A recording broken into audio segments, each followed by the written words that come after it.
Hello students, good morning. Today we are continuing with what electrical circuits. Electrical circuits में Kirchhoff's law का use करके अभी हम लोग इस सर्किट को सिंप्लीफाई करेंगे, है ना। इस सर्किट में ये 10 वोल्ट है, ये तो कॉम्प्लिकेटेड सर्किट है, थोड़ा सा एनसीईआरटी का प्रॉब्लम है। तो अब हम लोग इसको सॉल्व करने के लिए किरचॉफ्स लॉ का यूज करेंगे। किरचॉफ्स लॉ जो है इसमें दो लॉज हैं, एक करंट लॉ और एक वोल्टेज लॉ, ठीक है। तो अब हम लोग क्या करने वाले हैं, इसमें हमने जो बताया था पिछली क्लासेस में भी कि आप किसी भी एक ब्रांच में या पूरे सर्किट में आप करंट्स को अज्यूम कर लीजिए। सपोज यहां पर ये करंट आई इस ब्रांच से निकला और इस ब्रांच से निकलकर दो पार्ट्स में ब्रेक हो गया, I1 और इसमें ये I2, है ना। इमेजिन कर पा रहे हैं, यहां से ये I करंट दो पार्ट्स में ब्रेक हो गया, I1 प्लस I2, है ना। सो सबसे पहला स्टेप है कि आप करंट्स को अज्यूम कर लीजिए, है ना। और अभी हम नाम भी लिख देंगे। We are naming this, suppose we are writing this as ABC और D, और इसको सपोज F लिख दिया। E नहीं लिख रहा क्योंकि E is mostly used for EMF, confusion नहीं हो इसके लिए। करंट अभी हम लोगों ने यहां से करंट I निकला, दो पार्ट से ब्रेक हुआ, I1 चला गया, यहां पर I2 चला गया। अब जब तक ब्रांचिंग नहीं होगी तब तक करंट सेम रहेगा, तो ये I2 है। अब I2 आने के बाद ध्यान से देखना, ये चीज याद रखना कि ये भूल ना जाए, I is equal to what, I1 plus I2। I has split into two parts. ये किरचॉफ्स फर्स्ट लॉ है कि करंट जो है, करंट का स्प्लिट या algebraic sum of the currents at any junction is zero. मतलब जितना करंट अंदर जा रहा है, जितना करंट अंदर जा रहा है जंक्शन में, उतना ही बाहर निकलेगा। अंदर कितना आ रहा है I, जंक्शन से बाहर कितना निकल रहा है I1 प्लस I2। कितना अंदर आ रहा है I और कितना बाहर निकल रहा है I1 प्लस I2, ठीक है, दोनों बराबर होंगे। और इसको सिंपल भाषा में भी हम लोग कहते हैं कि I splits into two parts. फिर उसके बाद अगला कदम क्या है, अगला स्टेप इसमें ये है कि we will be assuming some currents here. Suppose यहां पर ये I2 करंट ऐसा आया, अब इस I2 में से I3 यहां पर चला गया इस वाले पार्ट में, है ना। तो अब कितना आ जाएगा, अगर I2 में से I3 अगर इधर चला गया तो इधर कितना बचेगा, I2 माइनस I3। बहुत सिंपल है बेटा। जैसे सपोज यहां पर 10 एम्पियर्स आ रहा है, सिंपल भाषा में बोल रहा है, 10 एम्पियर्स आ रहा है, 2 एम्पियर्स इधर चला गया, 10 में से 2 इधर चला गया तो इधर 8 बचेगा। कैसे निकालेंगे, इधर I2 में से I3 चला गया, I2 में से I3 इधर चला गया तो इधर I2 माइनस I3 आ गया, बस। अब इसके बाद I2 माइनस I3 ही रहेगा यहां पर, I2 माइनस I3। ध्यान से देखना बेटा, अब यहां पर, अब यहां पर क्या होगा, ये देखो ये I1 आ रहा था, ये I1 आ रहा था, ये वाला I1, और यहां से कितना आया I2 माइनस I3। अब ये सारे मिलकर इधर चले जाएंगे, ये दोनों मिलकर यहां पर ऐसे चले जाएंगे। अब दोनों को अगर आप कंबाइन करोगे तो कितना आ जाएगा बेटा, I1 plus I2 minus I3। मतलब ये BC ब्रांच का जो करंट है वो कैसे मिलेगा, I1 plus I2 minus I3। अच्छे से देखना ये, और I1 प्लस I2 को क्या लिख लेंगे आप, I1 प्लस I2 को I लिख लें, तो यहां पर कितना आ गया, I माइनस I3, ऐसा कुछ आ गया। अब I माइनस I3 देखो बेटा ध्यान से, I माइनस I3 आया, देखना इसमें I माइनस I3 और ये वाला I3 दोनों मिलकर यहां पर कितना आ रहा है। ये हम बहुत सारे डायग्राम्स इसलिए बना देते हैं ताकि आपको क्लियर है। I माइनस I3 यहां से आया, I3 यहां से आया, अब दोनों अंदर आ रहे हैं तो यहां से दोनों कंबाइन हो जाएंगे। दोनों अगर कंबाइन होंगे तो कितना आ जाएगा बेटा, I minus I3 plus I3 और I माइनस I3 कंबाइन करेंगे तो कितना आ जाएगा, I आ जाएगा। इसमें ये करंट I आ गया, और इस वाले में कितना करंट, I करंट अज्यूम किया था। So you can just take a screenshot quickly so that you are able to mark the directions of current properly। तो सबसे पहला काम है, सिंपल तरीके से आप करंट्स को मार्क कर लीजिए।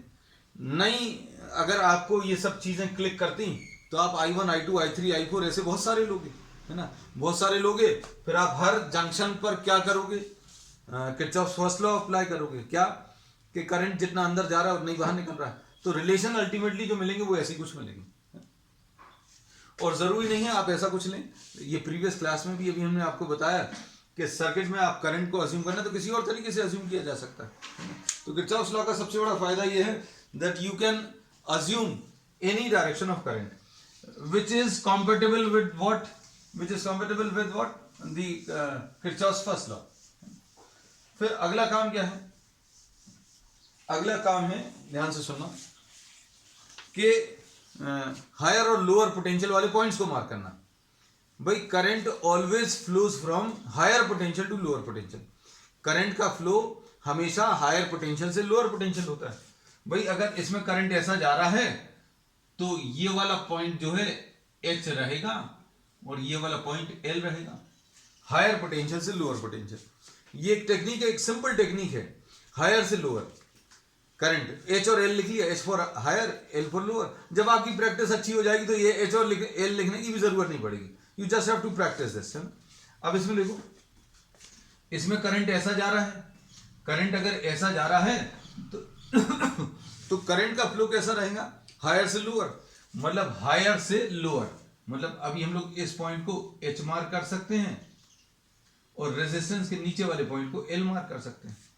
तो ये सारा काम जो है जहां जहां पर रेजिस्टेंस है वहां पर करना है। तो एक रेजिस्टेंस में ये कर लिया, फिर अगले रेजिस्टेंस में ये कर लिया। अब इस वाले को देखो, अब इसमें करंट का फ्लो ऐसा है, बस करंट का फ्लो देखो, और करंट का फ्लो देखो, करंट का फ्लो या चार्जेस का फ्लो हमेशा कैसा होता है, हायर से लोअर। आप इसको ग्रेविटी से भी कंपेयर कर सकते हैं, भाई ऑब्जेक्ट का फ्लो कैसा होगा, higher level to lower level. तो ये H आ जाएगा और ये L आ जाएगा। अब इसमें देखो, इसमें भी अभी हम लोग देखें करंट का फ्लो कैसा रहेगा, करंट का flow will be from higher to lower, higher level से कहां की तरफ, लोअर लेवल की तरफ। एक रेजिस्टेंस बचा है, इस रेजिस्टेंस को देखो, इसमें करंट का फ्लो कैसा बेटा है, करंट ऊपर की तरफ आ रहा है, करंट ऊपर की तरफ मतलब हायर से लोअर की तरफ जाता है, हायर से लोअर की तरफ, हायर से लोअर की तरफ, करंट हायर से लोअर, चेक कर लो सारे, करंट हायर से लोअर, करंट जो है हायर से लोअर, इसमें करंट हायर से लोअर है, इसमें करंट हायर से लोअर। बाकी सेल्स में नहीं देखते, सेल्स में ऑलरेडी बना हुआ है। भाई ये वाला अगर ऐसा बना तो ये नेगेटिव टर्मिनल है, ये पॉजिटिव टर्मिनल, तो नेगेटिव टर्मिनल लोअर रहेगा और पॉजिटिव टर्मिनल हायर रहेगा। तो ये लोअर आ गया और ये हायर आ गया, बस इसमें ये लोअर आ गया, ये हायर आ गया। ठीक, अब इसमें देखो दो चीजें दिख रही हैं, मतलब थोड़ा सा दूर बना दे रहे, कंफ्यूजन नहीं हो। चलो, अब इसके बाद ये दूसरा मेन स्टेप है करंट डिस्ट्रीब्यूशन के बाद। पहला स्टेप अभी हमने क्या बोला कि आप करंट्स को मार्क करिए, करंट्स को मार्क कर लीजिए, किसको फॉलो करते हुए, कंजर्वेशन ऑफ चार्ज को फॉलो करते हुए, या किरचॉफ्स फर्स्ट लॉ कि जितना करंट अंदर जाएगा उतना ही करंट बाहर निकलेगा, है ना। और इसके बाद करंट्स मार्क करने के बाद अगला काम क्या है, अगला काम है आप H और L मार्क कर लें पूरे में। H और L मतलब हायर पोटेंशियल पॉइंट और लोअर पोटेंशियल पॉइंट मार्क कर लें। हायर पोटेंशियल कहां पर बोलते हैं, जहां पर हायर करंट का flow always takes place from higher potential to lower potential. ये H और L रेजिस्टेंस में करंट फ्लो के हिसाब से मार्क होगा, है ना। अगर करंट ऐसा कुछ फ्लो कर रहा है तो हायर से लोअर रेजिस्टेंस में, है ना। ईएमएफ में हमने बोला करंट का डायरेक्शन नहीं देखते, इसमें कोई जना करंट का डायरेक्शन मत देखना, करंट का डायरेक्शन नहीं देखना, इसमें आपको ऑलरेडी पता रहता है ये लोअर पोटेंशियल, क्योंकि ये नेगेटिव टर्मिनल है और ये पॉजिटिव टर्मिनल है, तो नेगेटिव लोअर पोटेंशियल और पॉजिटिव हायर पोटेंशियल। और ये मार्क करने के बाद हमारा सिंपल साइन कन्वेंशन, बहुत सिंपल, जो किताबों में बहुत सारे दिए रहते वैसा बिल्कुल नहीं है।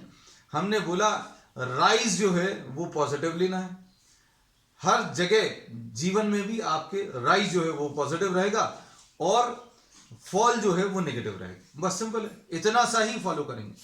और राइज कैसे पता चलेगा, राइज है कैसे पता चलेगा, एल से एच अगर जा रहे हो, लोअर से हायर जा रहे हो मतलब राइज है, मतलब पॉजिटिव।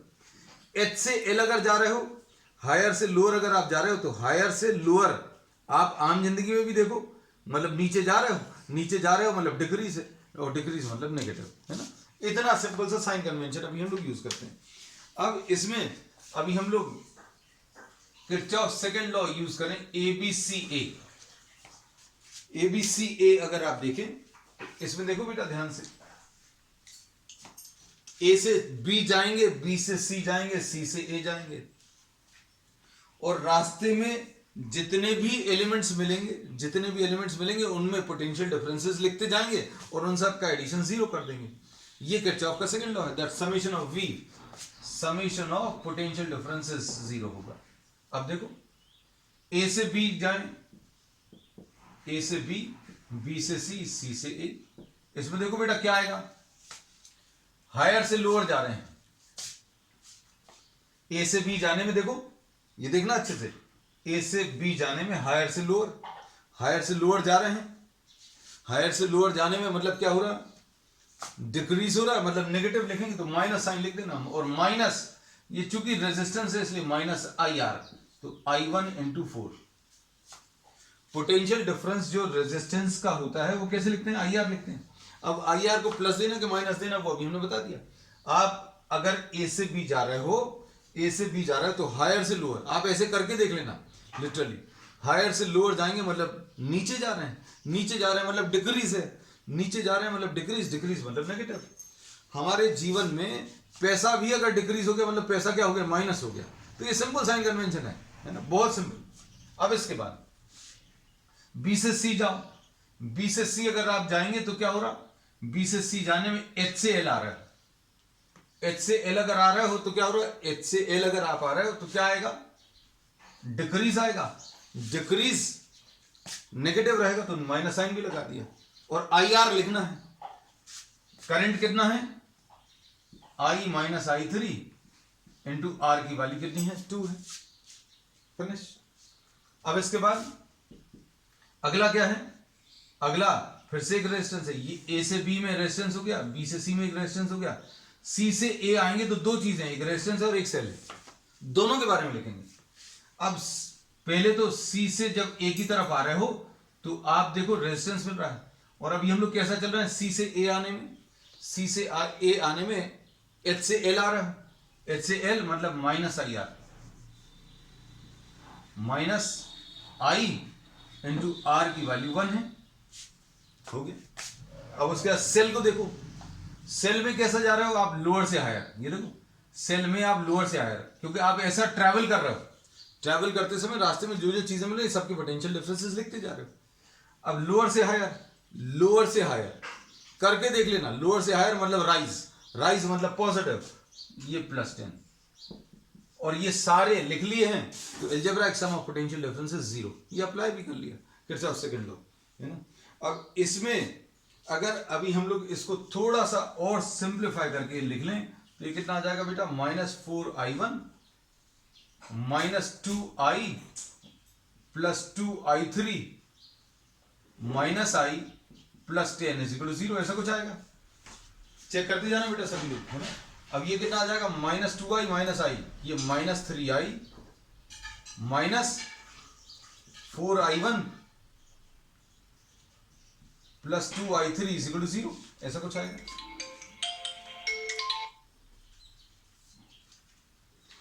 अब इसमें देखो, हाँ =10 है, sorry, this is what equal to -10, 0 अभी हम इसी का लिख लिया था, ये 10 छूट गया। So now we have written down this. अब इसके बाद I की वैल्यू अभी हम लोगों को मालूम है, we already know what the value of I। I कितना है, I1 + I2, -3 इंटू क्या, I1 + I2 minus 4I1 + 2I3 = -10, ऐसा कुछ आएगा। ठीक, तो कितना आएगा बेटा सॉल्व करने पर, I1 वाले टर्म्स कितने आ जाएंगे, अगर आप देखो ध्यान से, -7I1 -3I1 -4I1 -7I1 फिर I2 वाले टर्म्स कितने आ जाएंगे, -3I2, ठीक है, plus 2I3 is equal to -10, ऐसा कुछ आएगा, ठीक है, चेक कर लेना बेटा, है ना? तो अब हम लोग इस इक्वेशन को यहां पर लिखकर रख ले रहे हैं, क्यों, क्योंकि बहुत सारी इक्वेशंस बन जाएंगी, यहां पर 3 अननोन्स हैं, तो ये कितना आ जाएगा बेटा, -7I1 -3I2 plus 2I3 is equal to कितना, -10, and this is equation number 1, ठीक है। ये अब हम लोगों ने लिख लिया। अब क्वेश्चन, अब इक्वेशन नंबर 2 बनाएं। इक्वेशन नंबर 2 में ये अभी हम लोगों ने क्लोज लूप ले लिया था ABCA, अब हम लोग क्या ले रहे हैं,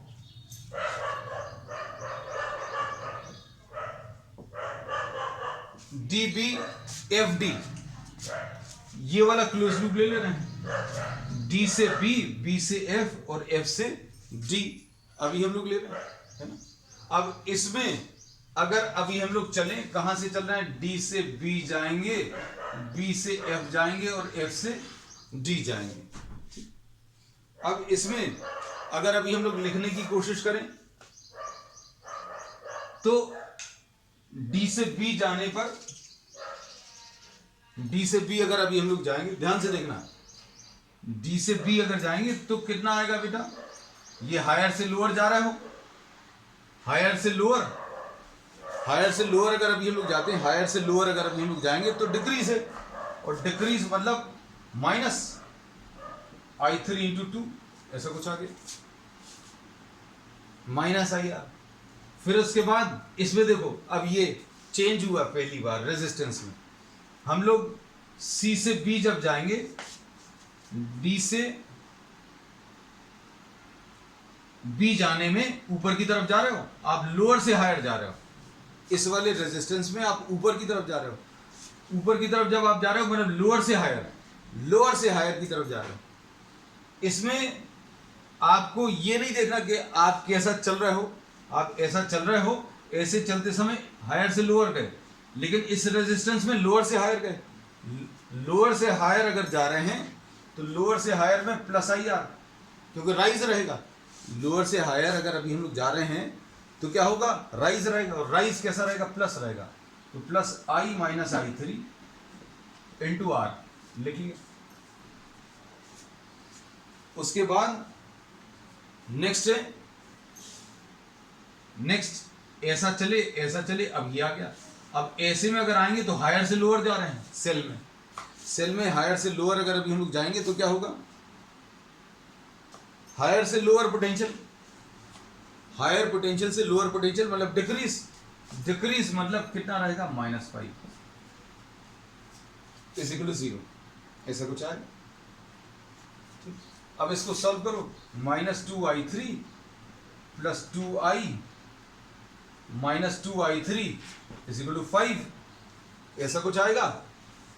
फिर इसके बाद इसको कैसे लिखेंगे, -4I3, इन दोनों को मिला लिया, प्लस 2I1 प्लस I2, ऐसा कुछ कर लिया, equal to 5।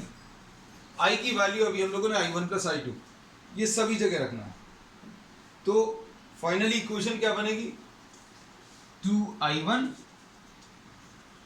Plus 2I2 and -4I3 equal to 5, ऐसा कुछ आएगा। अब इसके बाद कौन सा एक क्लोज लूप ले सकते हैं, इसके बाद नेक्स्ट अभी हम लोग क्लोज लूप ले रहे हैं, मैं ये पूरा रब कर दे रहा बेटा, क्योंकि इसी स्पेस को बार बार अभी हम लोग यूज कर रहे हैं, है ना। अब इसके बाद अभी हम लोग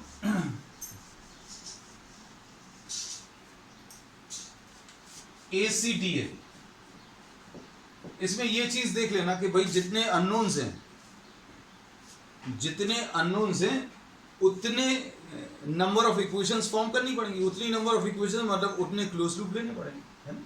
तो अब ACDA में अगर आप देखो तो क्या आएगा, ए से सी गए, ए से सी जाएंगे, फिर सी से डी जाएंगे, डी से ए आएंगे।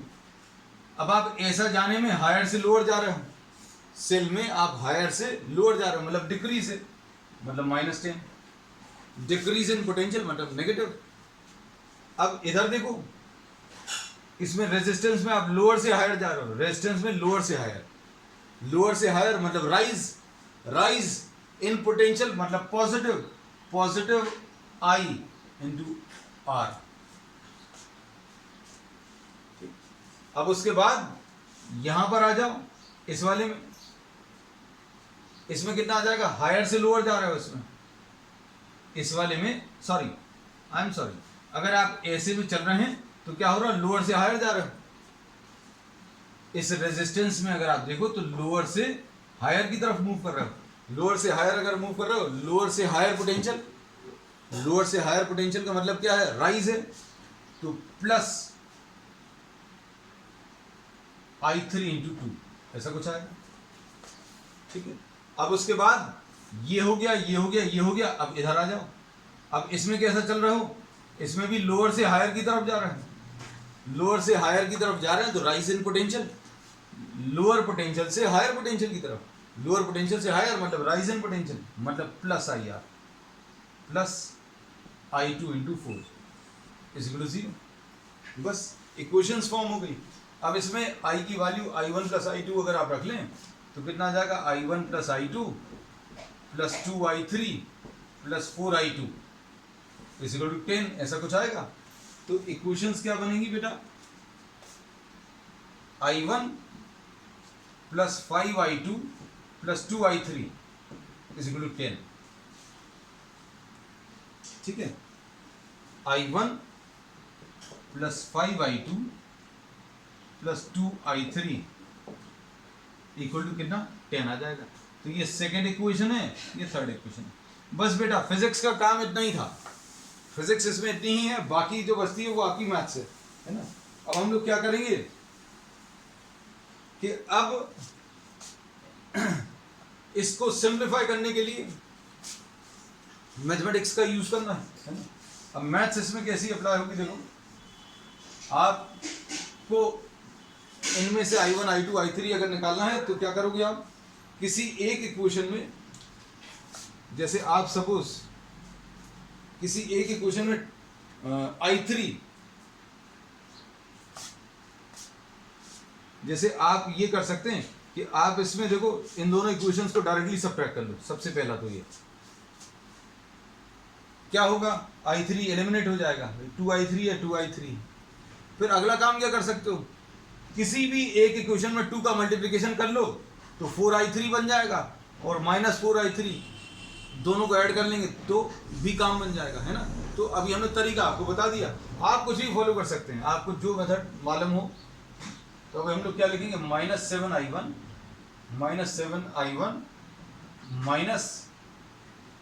-3I2 plus 2I3 is equal to -10, ये लिख लिया पहली इक्वेशन। और तीसरी इक्वेशन भी लिख ली। तीसरी इक्वेशन क्या है, I1 plus 5I2 plus 2I3 is equal to 10, ऐसा कुछ है। ठीक, अब इसके बाद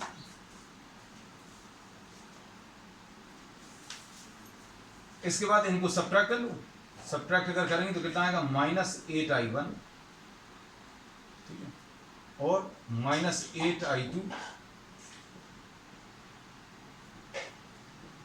इज इक्वल टू -20, ऐसे कुछ आएगा।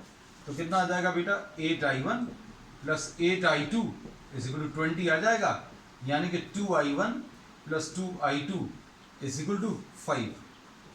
ये एक इक्वेशन बन गई। ठीक, अब इसके बाद क्या करोगे बेटा, उसके बाद अभी इसमें 2 का मल्टीप्लिकेशन कर लो और इसमें ऐड कर दो, तो 2 into the first equation and the second equation, ये लिख रहे हैं। कितना आएगा बेटा, देखो जरा, -14I1 -6I2 plus 4I3 is equal to -20, और सेकेंड इक्वेशन कितनी है 2i1 plus 2i2 minus 4i3 is equal to 5, ऐसा लिख लिया। अब क्या आएगा, इन दोनों को आप ऐड करोगे तो कितना आएगा minus 12i1 minus 4i2 is equal to minus 15, ऐसा कुछ आ जाएगा।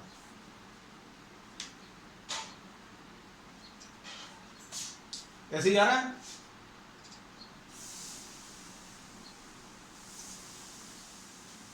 ठीक है, अब इसमें अभी हम लोगों ने क्या बोला, ये minus 12i1 minus 14 minus 6i2 plus 4i3, एक बार चेक कर लें बेटा कुछ गलत नहीं हो, क्योंकि इतनी मेहनत कर रहे हैं। 2i1 plus 2i2 minus 4i3 is equal to 5।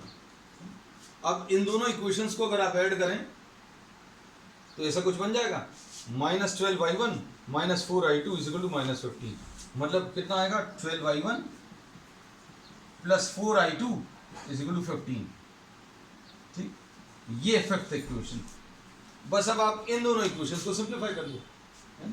अब इसमें सिंप्लीफाई करने का इनका जो पार्ट है, अब ये अच्छा यहां पर लिख ले रहे हैं क्योंकि ये सब कुछ लिख चुके हैं। अब इसके बाद देखो बेटा ध्यान से, फोर्थ और फिफ्थ इक्वेशन को लिख लें, इसको 2 से मल्टीप्लाई करके लिख ले रहे हैं। 4i1 इसको इंटू 2 करके 4i1 plus 4i2 is equal to 10, और यहां पर 12i1 plus 4i2 is equal to 15, ऐसा कुछ आएगा।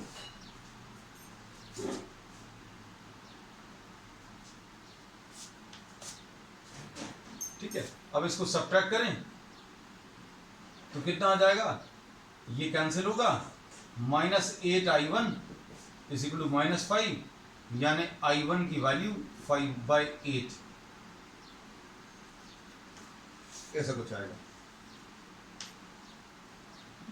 i1 चेक कर लेना बेटा, i1 ऐसे ही आ रहा है 5/8। ठीक है, i1 की वैल्यू 5/8। अब i1 की वैल्यू आ गई, उसके बाद i2 की वैल्यू निकाल लो। i2 की वैल्यू किसी भी एक इक्वेशन में सब्स्टिट्यूट कर दो, इतनी सारी इक्वेशंस लिखी हुई हैं।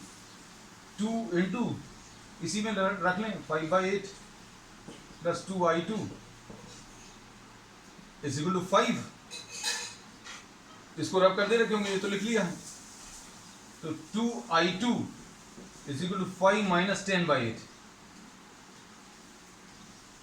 कितना आएगा बेटा, 2i2 will be equal to 8 5 40 minus 10 30/8, है ना, ऐसे कुछ आएगा।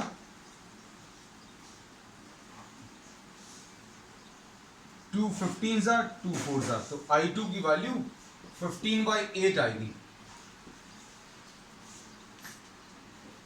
i2 की वैल्यू कितनी 15/8। अब i1 और i2 की वैल्यू किसी भी एक इन इक्वेशन में सब्स्टिट्यूट कर लो। ये देखो i1 की वैल्यू अभी हम यहां पर मार्क कर दे रहे हैं ताकि भूले नहीं, 15/8, और i2 की वैल्यू कितनी, सॉरी i1 की वैल्यू कितनी थी 5/8, और i2 की वैल्यू कितनी 15/8, ये 5/8, इसमें 15/8 एम्पियर्स। कुछ और कंफ्यूजन नहीं हो इसके लिए अभी हमने ये लिख दिया। अब i3 अगर आप सिंप्लीफाई करो, i3 के लिए सबसे सिंपल इक्वेशन कौन सी है बेटा, तीसरी वाली। हमने अब आपको ये चीजें देखनी पड़ेगी कौन सा किसमें सब्स्टिट्यूट करना है। तो i1 की वैल्यू कितनी है बेटा, i1 की value 5/8 plus 5i2, 5 into i2 कितना है, i2 15/8, ठीक है, plus 2i3 is equal to 10, ऐसा कुछ है। अब ये देखो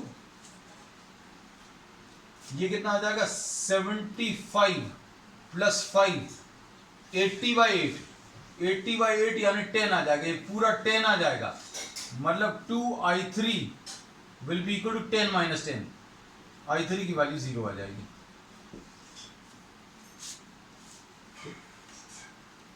तो इसमें अभी हम लोग क्या देख रहे हैं कि i1 की वैल्यू मालूम है, i1 की वैल्यू 5/8, i2 की वैल्यू 15/8, और i की वैल्यू दोनों को कंबाइन करके, दोनों को अगर आप कंबाइन करेंगे तो कितना आ जाएगा 5 प्लस 15, है ना, 5 प्लस 15 यानी 20/8, तो इस वाले में, इस वाली ब्रांच में जो करंट है 20/8 यानी 15/4, ऐसा कुछ आएगा, है ना। आई की वैल्यू अगर आपको निकालनी है कैसे मिलेगी बेटा, I1 plus I2, I1 plus I2 दोनों को अगर आप ऐड करोगे तो कितना आ रहा है, हाँ ये 20/8 है, 20/8 यानी हम थोड़ा लिख के ही कर लें,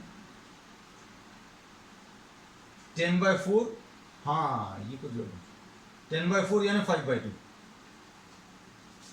है ना, 10/4 यानी 5/2, तो ये वाला करंट कितना आ गया 5/2, है ना। चेक कर लेना बेटा, कहीं कुछ गलत हो तो इतना तो चला लेना बेटा, क्योंकि पूरा प्रॉब्लम सॉल्व कर लिया। I3 इसमें 0 आ गया, I3 इसमें 0 आ गया। अब यहाँ पर कितना आ जाएगा, I माइनस आई थ्री मतलब यहाँ पर 5/2 आएगा इस वाली ब्रांच में। ये अब हम सब सर्कल पे करते जा रहे हैं values. I2 minus I three मतलब ये 15/8 ही आएगा। तो इसमें क्वेश्चन ये था that you have to find out the current in all the branches. So we have completed this with the help of what Kirchhoff's law. अब एक प्रॉब्लम और डिस्कस करना था, that we be discussing on the next time. ठीक है, that's all for today. आप जितने ज़्यादा इन क्वेश्चंस को प्रैक्टिस करेंगे उतना ज़्यादा ही अच्छा रहेगा आपके लिए, है ना। चलिए, will continue with this many more such problems in the next time.